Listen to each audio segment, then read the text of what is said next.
The Mediterranean sun blazed overhead as Petty Officer Marcus Tank Rodriguez adjusted his tactical vest one final time. The SEAL team had been deployed to extract a high-value target from a compound near the Syrian border. But intelligence had gone dark 12 hours ago. Now they found themselves in uncharted territory, both literally and figuratively. Chief Petty Officer Sarah Mitchell crouched behind a concrete barrier, her medical kit secured tightly to her back. As the team's corpsman, she had seen her fair share of combat injuries, but something felt different about this mission. The silence was too heavy, too deliberate.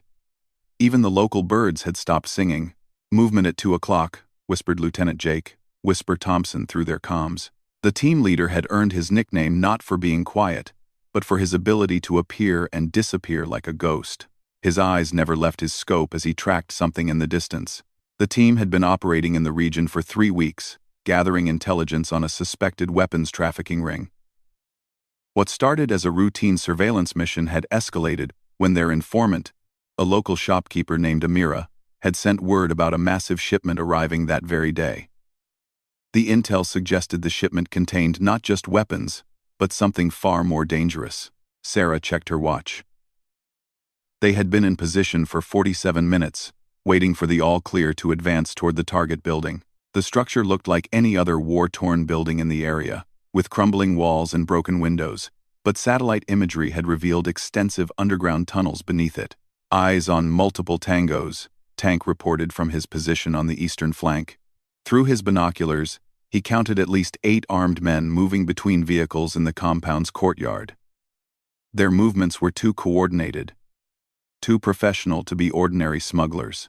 The team's explosives expert, Petty Officer Danny "Boom" Kowalski, was studying the building's foundation through his scope. Something about the construction bothered him. The walls were reinforced beyond what would be necessary for a simple storage facility, and there were ventilation systems that suggested the underground area was much larger than their intelligence had indicated. "Chief, we've got civilians in the area," reported Petty Officer Luis "Eagle" Vargas from his sniper position. The team's designated marksman had spotted a small group of people moving through the nearby alleyways, seemingly unaware of the armed presence just blocks away. Sarah felt the familiar knot in her stomach that came before every major operation. Years of training had taught her to trust that feeling. It had saved her life more than once during her deployments in Afghanistan and Iraq. Something was definitely not right about this situation. Lieutenant Thompson made the decision to advance. Hand signals moved through the team like a silent wave. Each member knew their role perfectly. They had trained together for 2 years, and their coordination was flawless. Sarah stayed close to the middle of the formation, ready to provide medical support the moment anyone needed it. As they moved through the narrow streets, the sound of their boots on the dusty ground seemed amplified in the unnatural quiet. The local population had clearly received word to stay indoors. Even the usual sounds of daily life, the distant hum of generators or the occasional car engine, were completely absent. "Contact front." Eagle's voice cut through their earpieces like a blade. "Single female, approximately 25 years old, moving directly toward our position." Through his scope, Eagle could see a woman walking with purpose down the main street. She wore dark clothing and moved with confidence despite the obvious danger in the area. What caught his attention was not her presence, but the way she carried herself. This was not someone fleeing in panic or cowering in fear. "Hold position," Thompson ordered. "Let's see what she does." The woman continued walking until she was less than 50 meters from their position. Then she did something that made every SEAL freeze in place. She looked directly at Eagle's concealed position and raised her hand in what could only be described as a greeting. "How the hell does she know where I am?" Eagle muttered, adjusting his position slightly. But the woman was not done surprising them. She reached into her jacket and pulled out what appeared to be a small mirror. 3 quick flashes of reflected sunlight followed, then 2 longer ones. It was a signal, and it was definitely intended for them. Sarah recognized the pattern immediately. It was a basic military communication code, one that would only be known by someone with formal training. "Lieutenant, she's signaling friendly and medical emergency." The implications hit the team like a cold wave. Either this was an elaborate trap, or they had just encountered someone who was far more than she appeared to be. The woman stood perfectly still, waiting for a response. Thompson had to make a decision quickly. Every second they remained exposed increased their risk of detection by the hostiles in the compound. But something about the woman's demeanor suggested she was genuinely trying to help them. "Boom, what's your read on the situation?" he asked quietly. Kowalski had been studying the woman through his own optics. "Sir, her positioning is too perfect. She's standing in the one spot that gives her visual contact with all of our positions while keeping her back to the compound. That's not luck." The woman made another signal, this one more urgent. She pointed toward the compound, then made a cutting motion across her throat. The message was clear. Immediate danger. "Tank, Vargas, maintain overwatch," Thompson decided. "Sarah, boom, you're with me. We're going to have a conversation with our mystery guest." As they began to move from their concealed positions, the woman did something that stopped them cold. She pulled out a small device and spoke into it briefly. Within seconds, they could hear movement from multiple directions, not the random movement of civilians, but the coordinated advance of a trained team. "Sir, we've got company," Eagle reported tersely. "Multiple contacts moving in from the north and west. They're not hostiles from the compound." The woman had called for backup, but whose backup was it? Sarah felt her hand instinctively move to her sidearm, while keeping her medical kit ready. In situations like this, preparation meant the difference between life and death. Through the narrow streets, figures began to appear. They moved with military precision. Weapons ready but not directly threatening. Each one wore civilian clothing, but their bearing and coordination screamed professional military training. "This just got a lot more complicated," Thompson observed quietly. The woman gestured for them to come forward, her expression urgent but not hostile. Whatever was happening, she clearly believed time was running short. Behind her, the sounds from the compound were increasing. Vehicles were starting up, and voices could be heard shouting orders in Arabic. Sarah made a decision that would change everything. She stepped out from cover and began walking toward the woman, her hands visible and her medical kit clearly displayed. "I'm a corpsman," she called out. "You signaled medical emergency?" The woman's response was immediate, and in perfect English. "Thank God. We have wounded inside the compound, and the situation is about to go very bad." Very quickly. As Sarah got closer, she could see details that had been hidden from a distance. The woman's clothing was dusty and torn in places, and there was what looked like dried blood on her sleeve. More importantly, her eyes held the unmistakable look of someone who had seen combat recently. "Who are you?" Sarah asked as she approached. "Someone who needs your help," the woman replied, "and someone who might be able to keep your team alive. The people in that compound aren't just smugglers. They're expecting you." The words hit Sarah like a physical blow. If their mission had been compromised, then everything they thought they knew about the situation was wrong. They were walking into a trap, and this mysterious woman was their only warning. Behind them, Thompson was processing the same realization. Hand signals flew between team members as they adjusted their positions for a potential ambush, but the woman's backup had not taken threatening positions. Instead, they seemed to be setting up a defensive perimeter. "Sarah, get back here now." Thompson's voice carried the edge of command, but Sarah was looking into the woman's eyes and seeing something that made her hesitate. Pain. Not physical pain, but the emotional weight of someone carrying an enormous burden. "What's your name?" she asked quietly. "That's not important right now," the woman replied. "What's important is that there are 3 American contractors being held in the basement of that building, and if your team goes in as planned, they'll be executed the moment the first shot is fired." The information changed everything. This was no longer just a mission to intercept weapons. American lives were at stake, and their current approach would likely result in those lives being lost. "How do you know this?" Sarah demanded. The woman's answer would haunt Sarah for the rest of her life. "Because until 18 hours ago, I was one of them." Sarah's medical training kicked in automatically as she processed the woman's words. The torn clothing, the dried blood, the haunted expression. They all made sense now. This woman was not just a civilian caught in a dangerous situation.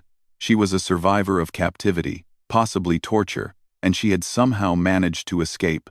"You need medical attention," Sarah said, reaching for her kit. "Let me check you over." The woman shook her head firmly. "There's no time. They'll discover I'm gone soon if they haven't already. We need to get those men out before they realize their leverage is compromised." Lieutenant Thompson's voice crackled through Sarah's earpiece. "Corpsman, what's your status?" "Sir, we need to abort the current mission plan," Sarah responded, never taking her eyes off the woman. "This is a hostage situation." The woman's backup team had moved into position around them, creating a secure perimeter. Sarah could see now that they were all carrying military-grade weapons and equipment, despite their civilian appearance. These were not local militia or random mercenaries. They were professionals. "My name is Dr. Elena Vasquez," the woman said quietly. "And I'm a CIA asset. I've been undercover in this organization for 8 months, gathering intelligence on their operations. 3 days ago, my cover was blown." The implications of her words sent shockwaves through Sarah's mind. If Dr. Vasquez was CIA, then the mission they thought they were on was completely different from reality. The weapons trafficking was just the surface layer of something much deeper and more dangerous. "The 3 Americans being held are contractors working for the State Department," Elena continued. "They were captured during a diplomatic mission that went wrong. The captors have been using them as bargaining chips, but they're planning to execute them today as a message to Washington." Sarah's hands moved automatically to check Elena's injuries while she spoke. There were rope burns on her wrists, partially healed cuts on her arms, and what felt like cracked ribs under her jacket. This woman had endured significant trauma, but was somehow still functioning at a high level. "How did you escape?" Sarah asked as she worked. Elena's smile was grim. "I didn't escape. I was released. They think I'm dead." The story that Elena told over the next few minutes painted a picture of incredible courage and sacrifice. She had allowed her captors to believe they had broken her completely, feeding them false information while secretly documenting their entire operation. When they decided to make an example of her, she had used their carelessness against them. "They took me out to what they thought was a remote execution site," Elena explained as Sarah bandaged a particularly nasty cut on her forearm. "What they didn't know is that the location was under surveillance by my backup team. The extraction was planned to look like I had been killed, complete with fake blood and a staged body." Sarah found herself admiring the woman's composure. Elena had been through an ordeal that would have broken most people. Yet she was focused entirely on saving the remaining hostages. The dedication reminded Sarah of her own motivation for becoming a corpsman, the drive to save lives no matter the personal cost. "What's the layout inside the compound?" Sarah asked, applying antiseptic to Elena's wounds. Elena reached into her jacket and pulled out a folded piece of paper. When she unfolded it, Sarah saw a detailed hand-drawn map of the building's interior, including the underground sections that satellite imagery had missed. "The hostages are being held here." Elena pointed to a room in the basement level. "There are always at least 4 guards in the immediate area, plus roving patrols throughout the building. The main challenge is that the room has only one entrance, and it's designed to be a kill zone." As Sarah studied the map, she could see the tactical nightmare they were facing. The conventional approach would involve breaching the upper levels and fighting their way down, which would give the captors plenty of time to execute the hostages. Even with perfect coordination, the risk was enormous. "There's another way in," Elena said, pointing to a section of the map that showed what appeared to be a maintenance tunnel.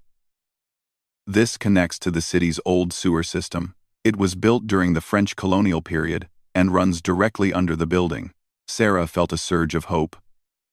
A stealth approach through the underground tunnels could give them the element of surprise they needed. But it would also be incredibly dangerous, with limited escape routes and unknown conditions in tunnels that were over a century old. "Is the tunnel system still intact?" Sarah asked. "I used it myself to get intelligence in and out of the compound," Elena replied. "It's narrow and partially flooded in some sections, but it's navigable by small teams." Sarah activated her comm system to relay the information to Lieutenant Thompson. The team would need to completely restructure their approach, and time was running out. Every minute they spent planning was another minute the hostages remained in mortal danger.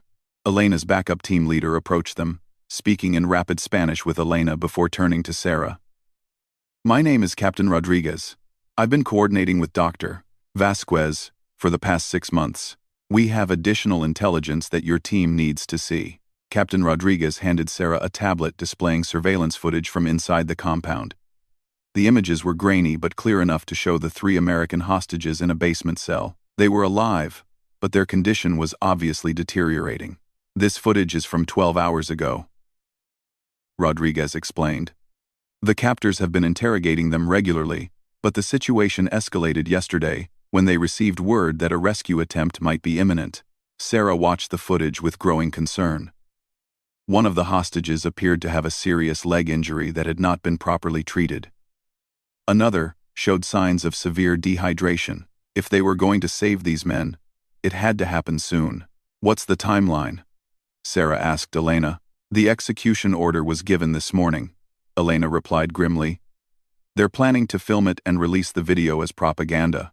Based on their usual schedule, we have maybe 2 hours before they begin." Sarah felt the familiar surge of adrenaline that came with high-stakes medical situations. 2 hours was not much time to plan and execute a complex rescue operation, but it would have to be enough. Lives hung in the balance, and failure was not an option. Lieutenant Thompson appeared at Sarah's side, having moved from his position to get a first-hand assessment of the situation. His expression was grim as he studied Elena's map and the surveillance footage. "This changes everything," Thompson said quietly. "We're no longer on an interdiction mission. This is now a hostage rescue, which means different rules of engagement and much higher stakes." Elena looked directly at Thompson. "I know you don't have any reason to trust me, Lieutenant. But I'm asking you to let me guide your team through those tunnels. I know the layout. I know the guard rotations, and I know which approaches give us the best chance of success." Thompson's training told him to be suspicious of unexpected allies, especially in situations this complex. But Sarah could see him weighing the alternatives. Without Elena's inside knowledge, they would be going in blind against unknown odds. "What do you need from us?" Thompson asked Elena. "I need your corpsman," Elena replied, looking directly at Sarah. "One of the hostages has a medical condition that requires immediate attention. If we can't stabilize him during the extraction, he won't survive the journey out." Sarah felt her pulse quicken.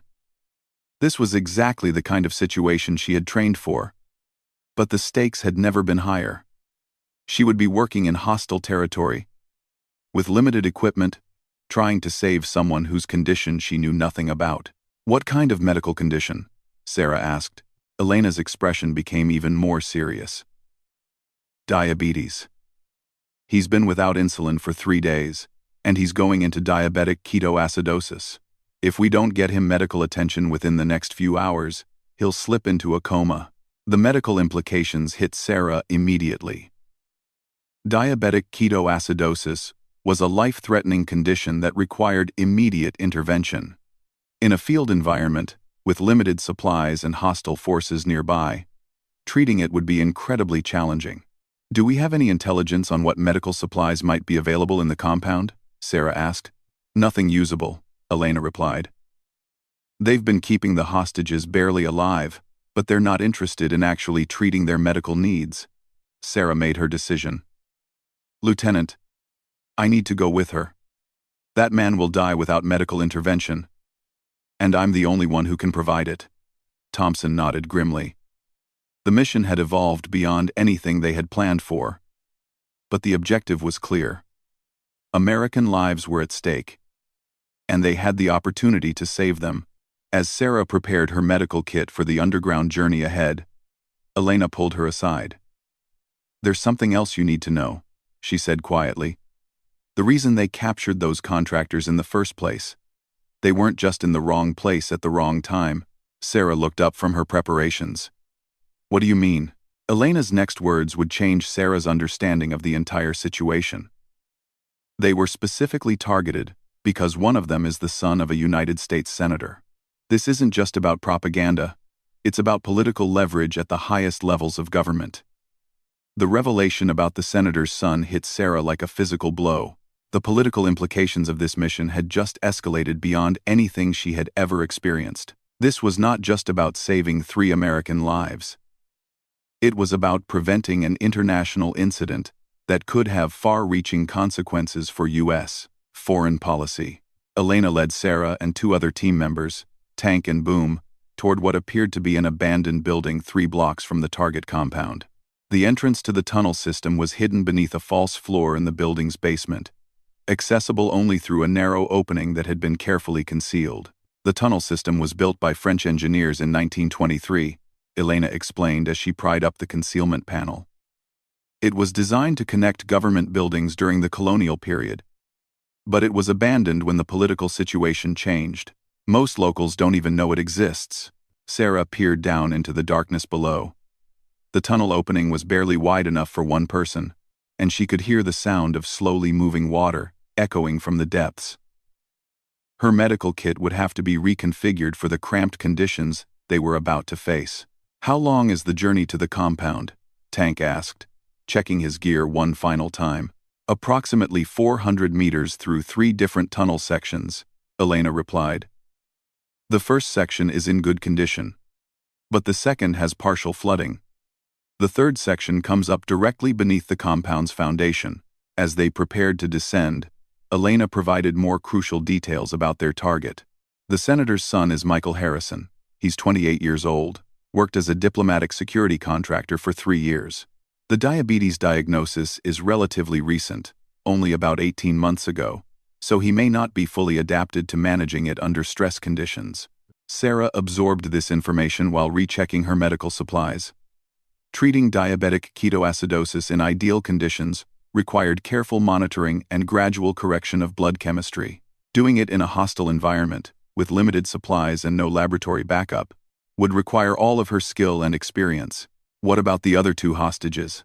Boom asked, as he secured his explosives kit for the tight tunnel conditions. "James Mitchell, former Army Ranger turned contractor, and David Park, communications specialist," Elena replied. "Both have some military training, which should help during extraction, but Mitchell has been interrogated more frequently. He may have sustained more serious injuries." The team began their descent into the tunnel system. Elena went first, followed by Sarah, then Tank and Boom. The space was even more confined than Sarah had expected, requiring them to move in a low crouch through most sections. The smell of stagnant water and decades of decay filled the tunnels. Sarah had to consciously control her breathing to avoid the claustrophobia that threatened to overwhelm her. This was definitely not the kind of environment she had trained for. But her determination to save the hostages kept her focused. "Water section coming up," Elena whispered back to the team. "It's about knee-deep for the next 50 meters. Try to keep your equipment dry." The flooded section was worse than Elena had described. The water was closer to waist-deep, and the tunnel floor was uneven and slippery. Sarah had to hold her medical kit above her head while feeling her way forward in the darkness. The only light came from Elena's small LED flashlight, carefully shielded to avoid detection. As they moved through the water, Sarah could hear sounds from above. Footsteps, voices, the occasional slam of a door. They were passing beneath the streets of the city, and the normal sounds of daily life continued above them, unaware of the drama unfolding below. "Stop," Elena whispered suddenly. "Listen." The team froze in place. Through the tunnel walls, they could hear what sounded like shouting in Arabic. The voices were angry, urgent, and getting louder. "They've discovered I'm gone," Elena said grimly. "This changes our timeline significantly." Sarah felt her heart rate spike. If the captors knew Elena had escaped, they would likely move up their execution schedule. Every minute now counted double. They pressed forward with increased urgency. The third section of tunnel was drier, but required them to crawl on their hands and knees for nearly 100 meters. Sarah's knees were scraped raw by the time they reached the access point beneath the compound. Elena stopped at what appeared to be a dead end, a concrete wall with no visible opening. But she ran her hands along the surface until she found what she was looking for: a concealed panel that could be moved aside. "This opens into the compound's utility room," she whispered.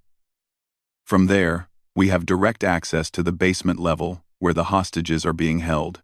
But once we go through here, There's no turning back quietly. Sarah checked her watch. They had been in the tunnels for 43 minutes. Elena's intelligence suggested they still had time, but margins for error were disappearing rapidly. "What's the guard situation in the utility room?" Tank asked, preparing his weapon for immediate action. "Usually empty during daylight hours," Elena replied. "But with the current alert status, that may have changed." Elena carefully moved the panel aside, revealing a dimly lit room filled with old pipes and electrical equipment.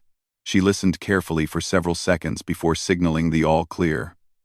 One by one, the team emerged from the tunnel into the compound. The transition from the underground tunnel to the enemy facility was jarring. Sarah could hear voices and footsteps from other parts of the building. Along with the sound of vehicles in the courtyard above, they were now inside the lion's den. Elena led them through a maze of corridors toward the basement level. Her knowledge of the building's layout was perfect. Every turn, every potential hiding spot, every guard position was exactly as she had described. As they approached the area where the hostages were being held, Elena held up her hand for them to stop. Through a partially open door, they could see two guards standing outside what appeared to be a reinforced cell door. "This is where we separate," Elena whispered. "I need to create a distraction to draw those guards away. Tank and Boom, you'll have maybe 60 seconds to breach the cell and begin extraction. Sarah, you'll need to assess and stabilize Michael Harrison immediately." Sarah felt the familiar calm that came over her in medical emergencies. All the training, all the preparation, came down to this moment. A man's life hung in the balance, and she was the only one who could save him. Elena moved away from the group, heading toward another part of the basement. Within minutes, they heard the sound of something heavy falling, followed by shouting in Arabic. The guards outside the cell door immediately responded, leaving their posts to investigate the noise. Tank and Boom moved like shadows toward the cell door. Boom's expertise with locks and barriers proved invaluable. He had the door open in less than 30 seconds. Sarah was right behind them as they entered the cell. The sight that greeted her was both better and worse than she had expected. All three hostages were alive and conscious, but their condition was clearly deteriorating. Michael Harrison was slumped against the wall, his breathing shallow and rapid, classic signs of diabetic ketoacidosis. "I'm a U.S. Navy corpsman," Sarah announced quietly as she knelt beside Harrison. "We're here to get you out." Harrison's eyes focused on her with difficulty. "How long have I been here?" he managed to whisper. "That doesn't matter right now," Sarah replied, already checking his vital signs. His pulse was rapid and weak, his skin was dry and flushed, and his breath had the fruity odor characteristic of ketoacidosis. "I need to get some medication into you immediately." Sarah worked quickly to establish IV access and begin glucose and insulin management. The confined space and limited lighting made the procedure challenging, but her training and experience guided her hands automatically. James Mitchell, the former ranger, was watching Sarah work while keeping an eye on the door. "How many more of you are there?" he asked quietly. "Enough," Tank replied from his position guarding the entrance. "But we need to move fast. Can you both walk?" David Park nodded. Though Sarah could see he was favoring his left leg, Mitchell appeared to be in better physical condition, despite the obvious signs of rough treatment he had endured. "I need 5 more minutes to stabilize Harrison," Sarah said, monitoring his response to the initial treatment. "His blood sugar is critically high, and if I don't get it under control, he won't survive the extraction." The sound of gunfire erupted from somewhere else in the building. Elena's distraction had apparently escalated into a full confrontation. They could hear running footsteps and shouted orders echoing through the corridors. "Time's up," Tank announced grimly. "We need to move now." Sarah made a decision that would haunt her for years to come. She loaded Harrison with additional medication, secured his IV line for transport, and prepared to move him while he was still in critical condition. "Tank, I need you to carry him," she instructed. "I'll monitor his condition as we move, but if we stay here any longer, we'll all be dead." As they prepared to leave the cell, Elena appeared in the doorway. Her face was streaked with dust and what looked like blood, but her eyes were determined. "The exit route is compromised," she announced. "They've discovered the tunnel entrance. We're going to have to fight our way out through the main building." Sarah felt her heart sink. Evacuating a critically ill patient through a combat zone was the worst possible scenario. But there were no alternatives left. "What's our route?" Mitchell asked, clearly ready to participate in his own rescue despite his weakened condition. Elena pulled out her map one final time. Through the main corridor, up 2 flights of stairs, and out through the north exit. Lieutenant Thompson and the rest of your team should be providing covering fire from external positions. As they prepared to move, Sarah took one last look at Michael Harrison. The medication was beginning to take effect, but he was still in critical condition. The next 30 minutes would determine whether he lived or died. "Ready?" Elena asked, checking her weapon. Sarah secured her medical kit and nodded. "Let's bring them home." The sound of approaching footsteps echoed through the corridor. Their window of opportunity was closing rapidly, but 3 American lives hung in the balance. Whatever happened next, Sarah knew she would give everything she had to save them. As they prepared to leave the cell that had been their destination, Sarah realized that Elena had never answered her earlier question about who she really was. The woman who had guided them through the underground maze and orchestrated this desperate rescue was still a mystery. But as they prepared to fight their way out together, Sarah knew that some questions could wait until they were all safely home.